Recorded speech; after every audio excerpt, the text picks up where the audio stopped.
Good morning. Let's all grab a hymnal and stand and turn to page 402. Page 402. Isn't the love of Jesus something wonderful?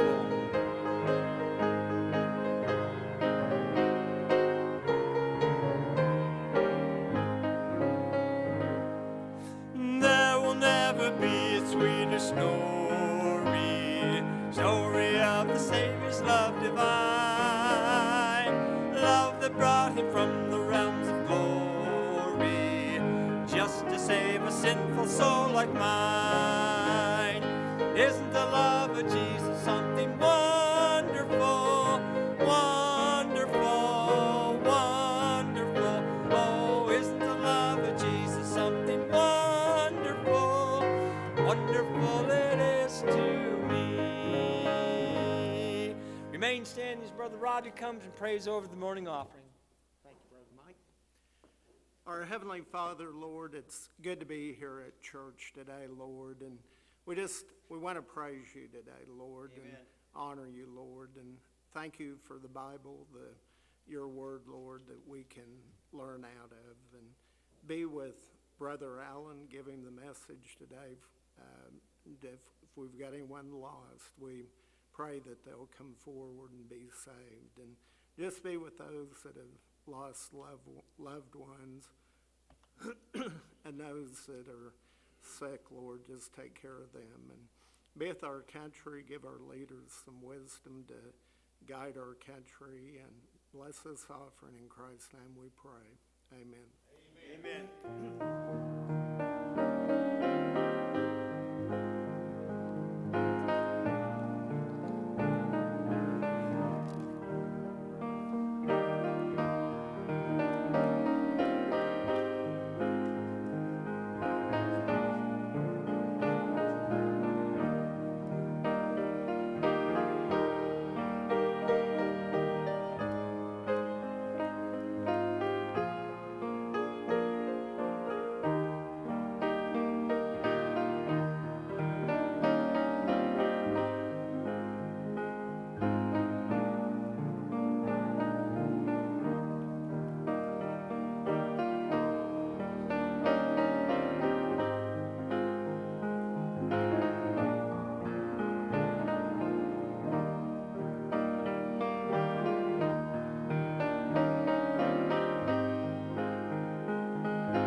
Song.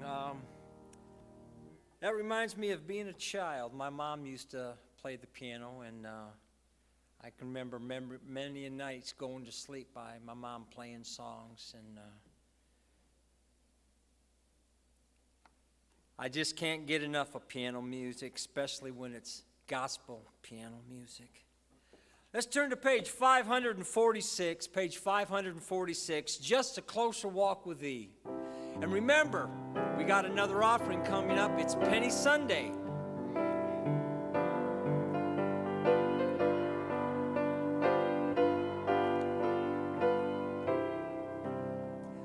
I am weak, but thou art strong. Jesus, keep me from a wrong.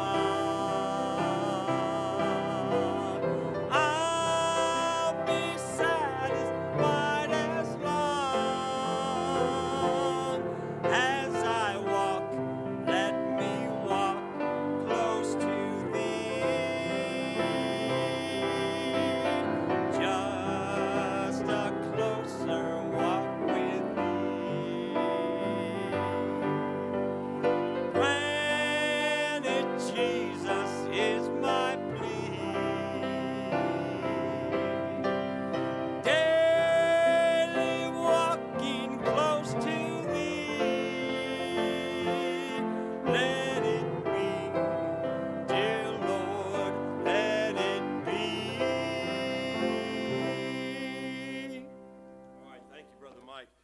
this is our normal penny offering this week, so what if you got any loose change, why it'll all go to a good missionary work this week. So we appreciate your gifts. Father, we do think of our friends that are out there on the mission field, those that we support and those that we don't. We pray for them. We pray for their family. We pray for their work. We pray for their studies. I pray for their families back home. I know they must miss them as they work for you there in a foreign field. Whatever their needs are, God, I trust that you'll meet them. And thank you for those good missionaries and their willing hearts to serve you wherever you send them. Bless as we give this morning. In Jesus' name we pray. Amen. All right. Thank you very much.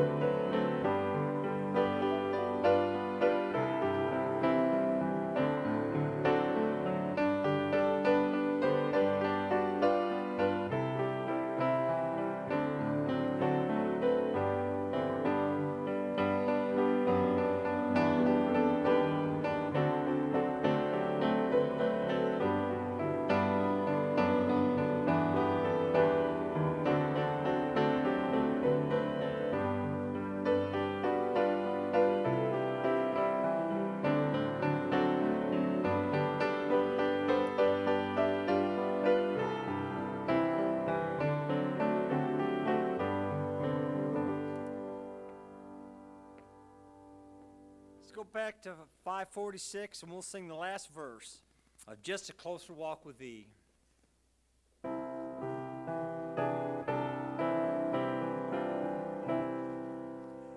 When my feeble life is o'er, time for me will be no more. Guide me gently, safely, oh, to thy kingdom shore, to thy shore. Just a closer walk with thee. Granted, Jesus is my plea. Daily walking close to thee. Let it be, dear Lord, let it be. Good singing, Pastor. We're ready. Thank you all so very much. Good to see you in the Sunday school hour this morning. I appreciate so much those who are still faithful to Sunday school. In my honest opinion, I think Sunday school is what has been the moral compass of our country for the last 100 years. There's a lot of folks who maybe didn't know a whole lot about the scriptures, but they learned so many things in Sunday school, just a Sunday school hour that has led and directed our country throughout so many ups and downs. And so I'm glad you're here. I'm glad you still think it's important to be in Sunday school. And I promise you, if you have children here, it's a great help and a blessing not only to them, but also to you, and I would say also to our country. We got the sad news yesterday of the death of a young man we had in Bible school and Sunday school and church a few years ago. His name is John Michael Donegan, Gary Donegan's grandson, as Gary was a faithful member of our church for many years, and so was his wife Margaret, and they were tremendous workers. And there was a grandson. He'd always bring him to church, and Michael got saved here. He was killed in a car wreck yesterday, or day before yesterday, and I want you to remember the Donegan family, if you would, in your prayers. Now Psalm 98, if you would please. Oh, sing unto the Lord a new song. For he hath done marvelous things. His right hand and his holy arm hath gotten him the victory. The Lord hath made known his salvation. His righteousness hath he openly showed in the sight of the heathen. He hath remembered his mercy and his truth toward the house of Israel. All the salvation of our all the ends of the earth have seen the salvation of our God. That's a very important verse for you to see in the Bible. All the ends of the earth have seen the salvation of the Lord. Amen. Make a joyful noise, and this is our text. Make a joyful noise unto the Lord, all the earth. Make a loud noise and rejoice and sing praise. Sing unto the Lord with a harp and the voice of a psalm, with trumpets and sound of cornet. Make a joyful noise before the Lord the King. Let the sea roar and the fullness thereof, the world and they that dwell therein. Let the floods clap their hands. Let the hills be joyful together before the Lord, for he cometh to judge the earth. With righteousness shall he judge the world, and the people with equity. Father, bless us this morning, and again, we're grateful for your people that are here today and faithful to this hour. And we pray for the Donegan family. I pray for this church and the Sunday, this lesson that we are having today. God, keep our hearts on the word. In Jesus' name we pray. Amen. We've been doing a lot of lessons on the songs of the Bible, and I focus mainly on the Old Testament. Now, I'm going to move on into the New Testament pretty soon, and you'll be surprised at how much about songs are in the New Testament also. You know, if we did this series, we'd have to just be week after week after week, because there's so much about songs in the Bible, songs, singing, music, congregational singing, and that kind of a thing. But today is a very important lesson, I believe, making a joyful noise. When we tell a sinner how to be saved, when we tell a fella, man, you need to come to Christ, you need to get out of that old life and come on into a new life. Well, we're not inviting that sinner to a funeral. We're inviting him into a happy new celebration of life. Sometimes I think, you know, we have this sad countenance about ourselves and things like that, and that ought not be so. The Christian life is a joyful life, and it ought to always reflect in our lives. No matter what's happened, it always ought to reflect for all of us what God has done for us. Billy Sunday used to say it's the devil that doesn't laugh. And I agree with that. The devil doesn't know this thing called joy. There is this deep-seated joy in a Christian's life. David said here in the psalm, make a joyful noise unto the Lord. Now, what's he talking about when he says that? What is the point about that? What does he mean? He just means to this, that the Christian life is a joyful noise. I mean, the whole lifestyle, everything about your life is a joyful noise. That may be in the congregational singing this morning. You may make a joyful noise today. In the happy fellowship that you enjoy here as you see people. I mean, weren't you glad to see people this morning when they come into the house of God and you just smiled and you said hello? That's a joyful noise. And it could be just you singing yourself, whatever you talked about to the Lord this morning, making a joyful noise. That's what David is trying to encourage us here. Coming to Christ is not a funeral. It's a happy time in your life. Christians don't need to stay angry. You may be angry. We get angry sometimes. It's easy to do. Yet God doesn't want you to stay angry. God wants you to be happy. He really does. He wants you to have peace, and he wants you to have satisfaction in your life. We used to sing that old song, especially when we were children. I've got that joy, joy, joy down in my heart. And I wonder really sometimes why we don't show it. Why we don't show it. Christians don't need to worry like other people worry. Christians don't need to fear and sorrow and grieve like the world grieves. We do all those things, but not as the world does it. Now, in these verses, David said, make a joyful noise. Make a loud noise and a praise. Now, does that sound like a morbid kind of a relationship with God, or does that sound like a happy relationship with God? It's a happy relationship. Make a joyful noise. Now, he said make a loud noise, make happy noises. He said sing, and he said praise. Now, you can't just throw those out and say those are for somebody else. No, those are for all of us. All of us. Joyful noise simply means everything that comes out of our mouths ought to express at least some kind of a joy in our lives. Always. Now, number one, I want you to think. Number one, we'll ask the question, how can this thing be? Well, how can we do that? Well, number one, listen. Now, look at verse 1. Sing unto the Lord a new song. He hath done marvelous things. Now, just stop. Don't go any further in your verse. He hath done marvelous things. Now, if somebody came up to you and asked you what the Lord has done and what does this verse mean, what would you say? If you were up here this morning and doing the lesson and you were talking to 100 people like I am, what would you say? What are the marvelous things that he's done? Well, you could just go on and on and on. That'd be the easiest message to ever preach to anybody, to talk about the wonderful things that God hath done. Now, let's just say, well, in the whole world, he's created the world and all these things. Yes, that's for all of us. But you know what he did for you? When he saved you, you were in bondage to sin. Did you know before you were saved, you were condemned to hell? Condemned. I mean, the papers were signed. The place was ready. You didn't have to wait for the judgment to come to find out whether you were going to heaven or hell. There ain't no such thing as that anyway. You were condemned to hell, and he saved you. Now, what you talk about a marvelous thing?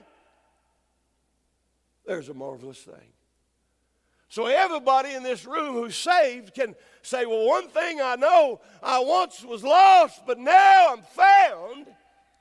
You see, this is a marvelous thing that happened to you.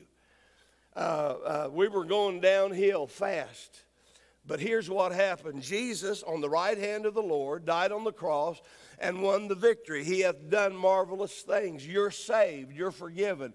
No matter what life throws at you, and it'll throw at you all kinds of things, but no matter what it does, nothing can ever change your salvation experience. He done marvelous, marvelous things. You're saved and you're forgiven. No matter whatever life, whatever happens in life, you're going to heaven when you die. You might go crippled up. You might go blind. You might lose everything you got. But it doesn't matter what happens in this life. What matters is what happens in the next life. If you're saved, you're going to heaven when you die. See, if we just stop there's enough reason to be happy. There's enough reason to sing. There's enough reason to make a joyful noise. He hath done marvelous things. He did them for you. God's not somebody way out there that you don't know. God's not somebody way out there that, oh man, I don't know anything about him. He has done wonderful things for you. It might do you good just to acknowledge it. If you did that, you might feel closer to God than you do this morning. Have you ever seen some of those old news clips? I want to talk to you about when you get to heaven. I've watched, and I'm very fascinated. I like to always see them when those World War II boys, or it doesn't matter what war, when they come home from war, often on those great big battleships, they'd bring them in by the thousands.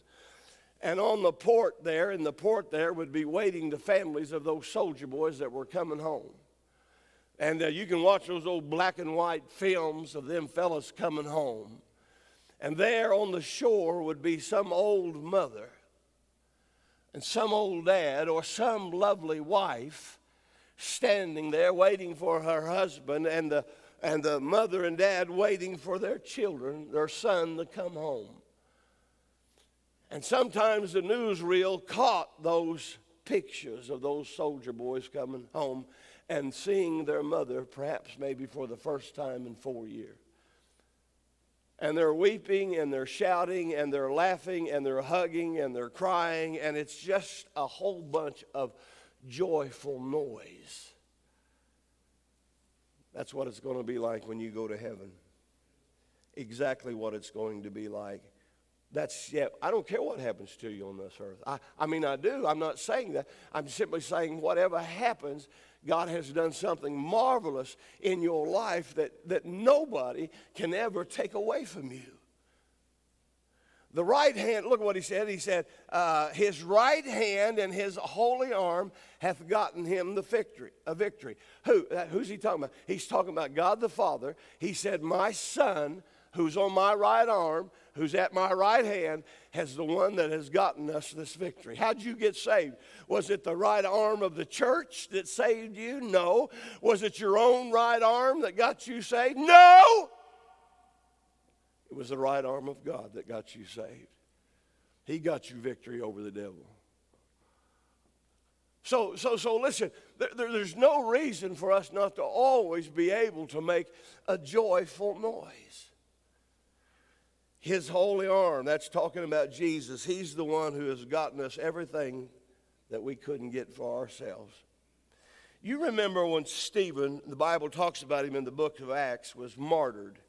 They stoned him to death because he preached about Jesus. And the Bible says right before he died, right before one last stone must have been thrown and hit him in the head or something, he stood up from all those stones, and the Bible says he looked up into heaven.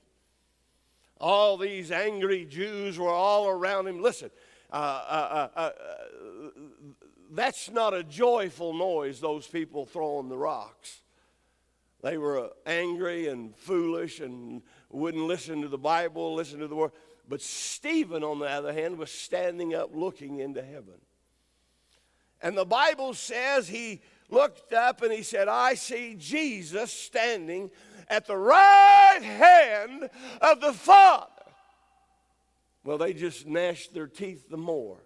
But the Bible was simply telling us what happens when a Christian dies. He sees Jesus standing there waiting for them to come home. Jesus broke the power that sin has over us. I would ask, but I'm not going to save everybody the embarrassment, but perhaps maybe some of you have had, this one particular sin. You had one particular sin that just seems to overwhelm you. You just keep going back to it. You can't get away from it. I don't know what it might be, but you just keep going back. And you're not happy about it. You ask God to forgive you. You keep going back to it, the same one. You can't seem to have victory over it. But you still yet can. It may be anger, it may be bitterness, it may be 100 other things. We all got our weak spots in our lives. But if you could simply understand, if you would put on the new man that Christ has given to every Christian, put him on, and you can have victory over that sin. The songwriter got a hold of that thought, and he wrote this, my sin, you're forgiven for that sin. And again, the songwriter got a hold of that when he wrote this song, my sin, oh, the bliss, the happiness, the joy. Oh, the bliss of this glorious thought. My sin, listen, not in part, but the whole is nailed to the cross, and I bear it no more. It is well with my soul. We have battles in our lives, but thank God we're saved, and God has given us, He has made us, He's already made us ready for heaven. But Christ not only conquered the devil and the sin, but He also conquered death. When you die, you don't die. Did you know that? When you die, he that liveth and believeth in me shall never die. Well, preacher, I see him die all the time. So do I. But he's not talking about that death. He's talking, I don't know what an unsaved man experiences when he dies, but I can promise you a saved man doesn't experience that. Whatever happens to that unsaved man doesn't happen to you. He that liveth and believeth in me shall never die. You just go on to be with the Lord.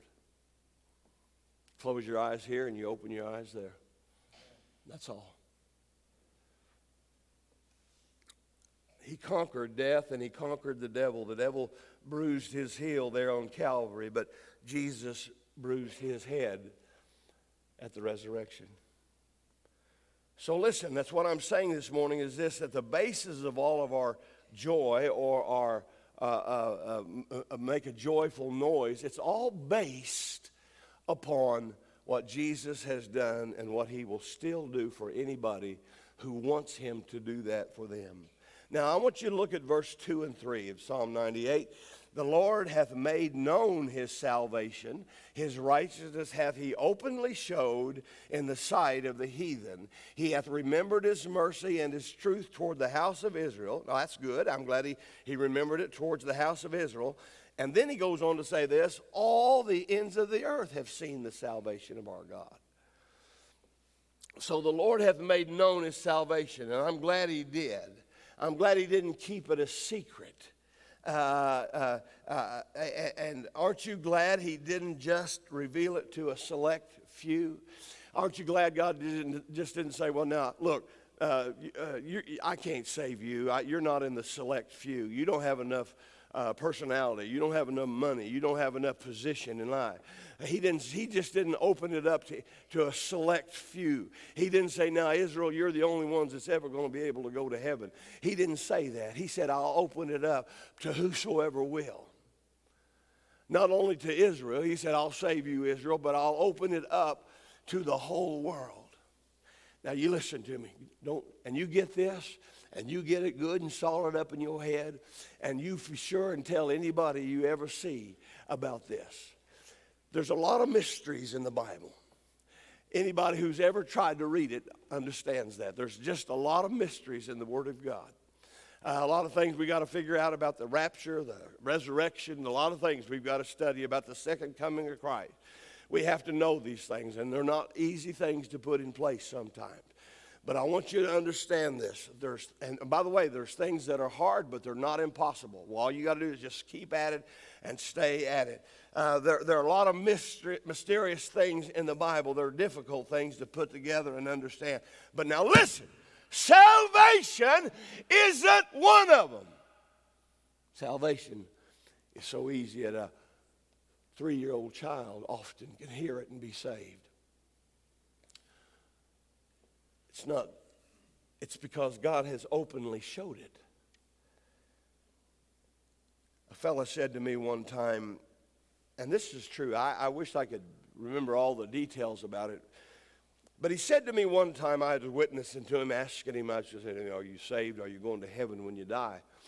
He said, preacher, I appreciate you talking to me about that and saying to me and asking me that question.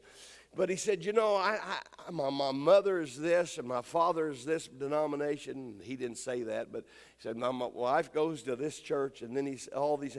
And he said, they all got their own different ideas. And then he said, I wish there were some place in the Bible that would just tell a sinner how to be saved. Well, I said, I'm glad you asked that question. I'm glad you're honest with me. I said, have you ever read the Bible? Well, not much. I said, have you ever heard of a fellow in the Bible by the name of Paul? Yes, I've heard of Paul. I said, well, in Acts chapter 16, I got my Bible out and I held it to him. I gave it to him. And I said, I want you to read this particular verse here. And I said, there's a fellow just like you, believe it or not, in the book of Acts chapter 16. I said, he's just like you. I said, it's amazing that you asked what you asked me. I said, because there's a fellow that could be your twin. Acts chapter 16, verse 30. And here's what he said to Paul. What must I do to be saved? Now, hey, listen, you can't get any plainer than that. I said, now you look at it there in your Bible. And he said, all right. I said, you see it then? I said, what must I do to be saved? I said, that sounds just like you. And I said, now what's the answer to it according to that verse? And he said, it says, believe on the Lord Jesus Christ, and thou shalt be saved in thy house. said, there you go. Believe. I said, now is that according to a denomination? He said, no. I said, is that according to a preacher? No. Is that according to a church? He said, no. I said, who's it according to? He said, it's according to the Bible. I said, there's your answer, sir. I said, now you have no excuses, do you? He said, no, I do not. I said, would you believe on the Lord Jesus Christ right now? If he were standing right here and he asked you, would you receive him as your Savior? He said, I would. I said, he is here. Now it's your part. God's answered your question. And he trusted the Lord, and I'm glad he did. And he seemed so relieved and happy when he was saved. Now, what these verses that we just read meant, when Jesus lived his life on the earth, he didn't hide himself. He lived his life right out there in the open. He didn't push or demand that anybody in the world follow him. He didn't say, now you get behind me and you come on. He lived his life right out in the open. He didn't grab anybody by the arm and tie him up. He just said, here I am. Here I am. He lived in the open. He died in the open. He was resurrected in the open. And he was never ashamed of who he was or what he was. He just lived out who he was. He made known his salvation openly. Now he still does the same. And if you are here this morning and you never knew the way of salvation, you do now. And you'll have no excuse when you meet God. It's open. He makes it open today through the Bible, through his people, through his church. That's your real purpose for you in life, is to make his way known. Not just Israel, but he said twice, in the sight of the heathen. Nobody is going to have any excuse. Now, let's look at our verse in verse 4 through 6, and this is our text this morning. Make a joyful noise unto the Lord, all the earth. Make a loud noise and rejoice and sing praise. Sing unto the Lord with a harp and with a harp and the voice of the psalm, with the trumpets and sound of cornet. Make a joyful noise before the Lord. And there's what he tells us to do, to make a joyful noise. Let your life be one of a, your life ought to just echo your happiness.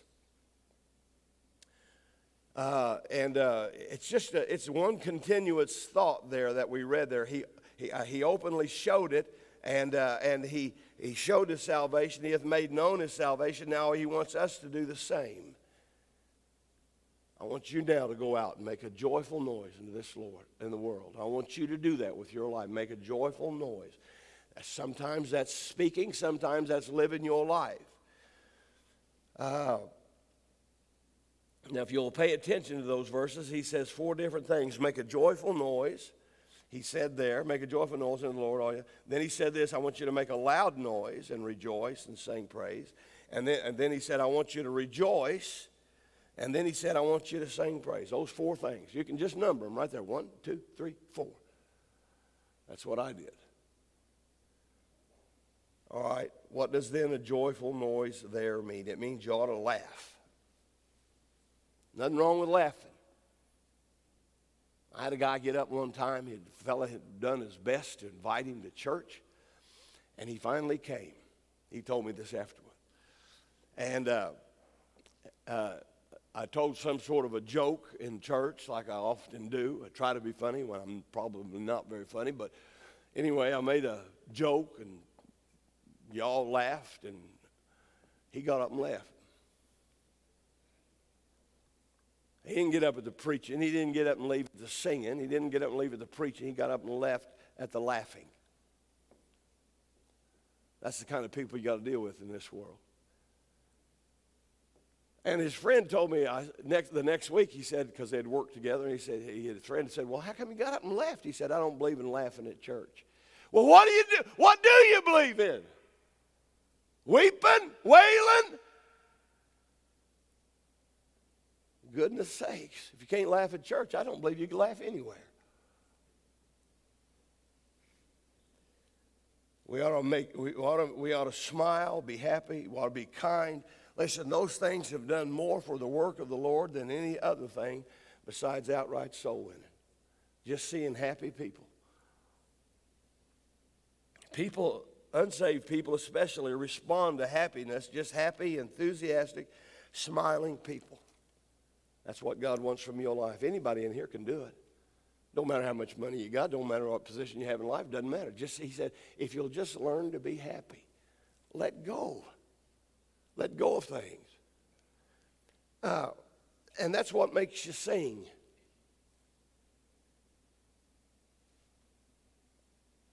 That's what just making happy, a loud noise. That's what he's talking, a joyful noise. Your whole life ought to be one continual happiness. I've told you this before, that at church, some of the best times are the times between church and Sunday school. I know you've paid attention to it because you can't help but do it. But between church, after Sunday school, and we're about ready to go into church, it's just a time of fellowship. I mean, people just see each other and say hello, and, you just naturally talk to each other. But sometimes you're standing up here and you look out there and there's just people and everybody's just buzzing. And they're talking and you're going over here and you're going over and you're shaking hands and you're smiling. Do you know what you're doing? Now you think about that, listen, and you'll get the perfect explanation for this verse. You're making a joyful noise. And that's what God wants. I mean, if somebody came in there during that time and they just sat there and listened, they said, what kind of place is this? Well, everybody seems so happy. Everybody's smiling and everybody's talking. How you doing? How's everything going? I'll be praying for you. And you know what that is? It's a joyful noise. That's what he means.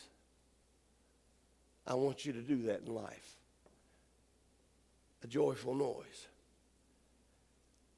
And certainly a joyful noise is when you witness to other people, telling others from a joyful, thankful heart how good God is, how good it is to be saved, and how good God is to us. You see, that's a joyful noise that God is listening to.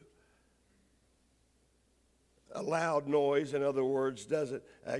When he says they're a loud noise, what does he mean there? He means simply this: don't be ashamed. I want to tell you, I got saved the other day. Don't be ashamed of it. It's not a secret. Make it loud, firm, bold. I'm a Christian. I don't care who hears me. You see, that's what God means when he says make a loud noise. Jesus didn't do that.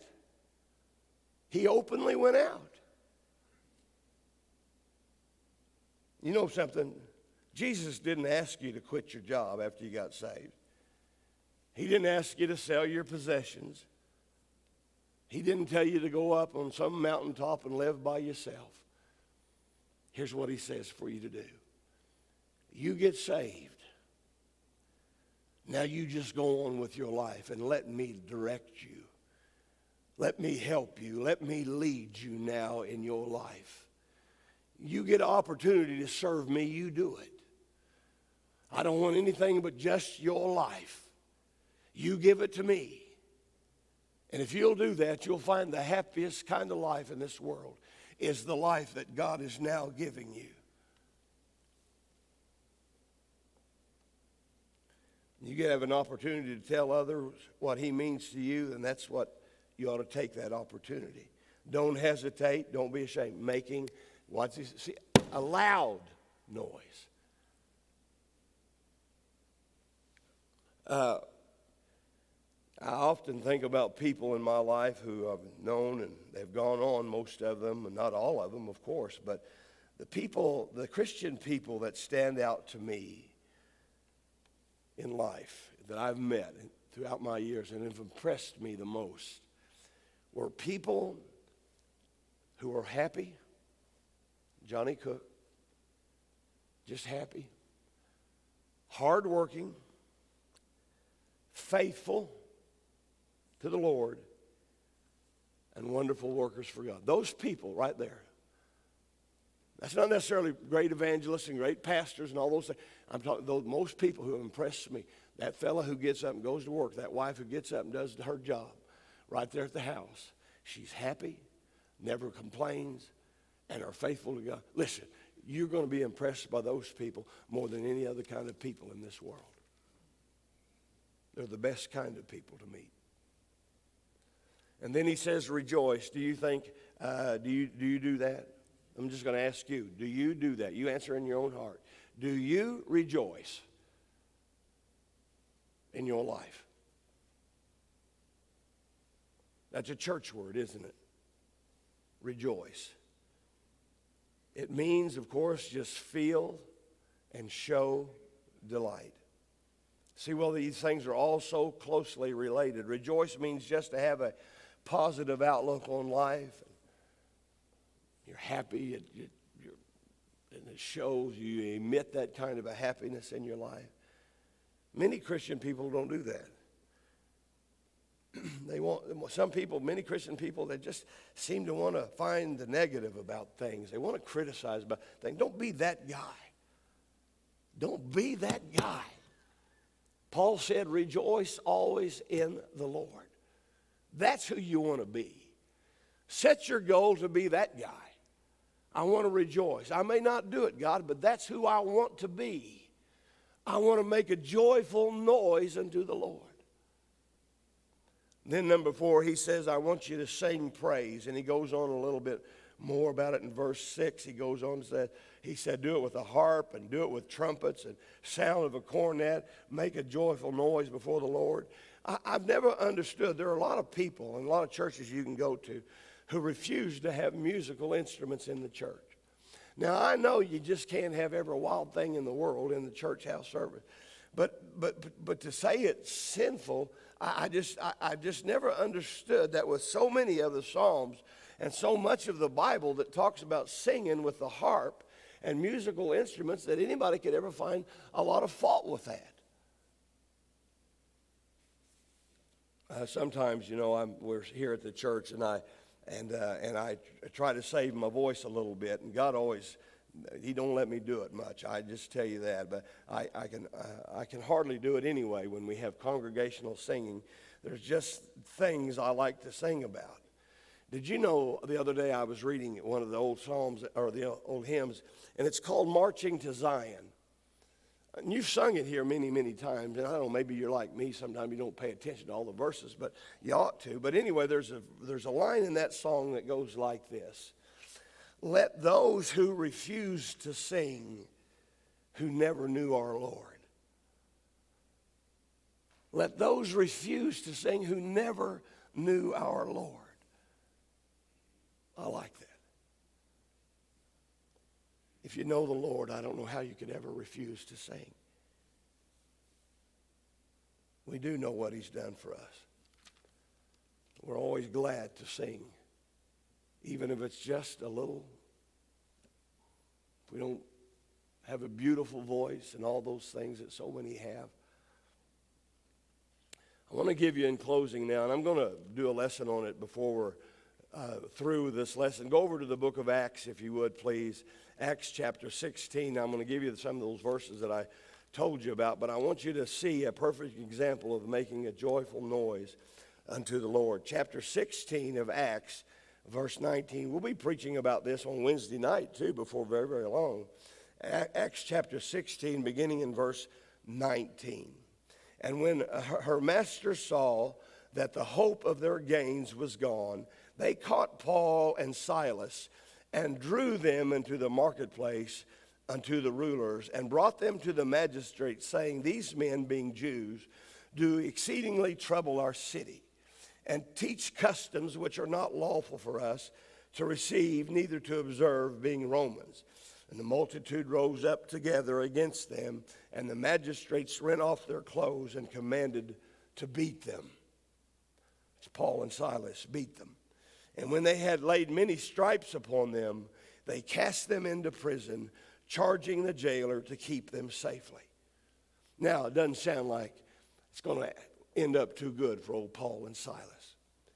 Verse 24 simply says this: who, having received such a charge, thrust them into the inner prison, the deepest, darkest part, and made their feet fast in the stocks. Now watch what their response was. And at midnight, Paul and Silas prayed and sang praises unto God, and the prisoners heard them. Do you see that? Oh, it's a wonderful rest of the story. Maybe you'll take time to read it this afternoon if you don't already know it. They sang praises unto God. In all their troubles, what were they doing? They were making a joyful noise unto the Lord. A tremendous opportunity comes to us all during the song service. It's the only time that all of us together become preachers. I'm not the only one preaching. We all become preachers together, witnessing to those around us. When we sing the message of those songs, we are voicing the conviction and beliefs of our own heart. It's then when we truly make a joyful noise.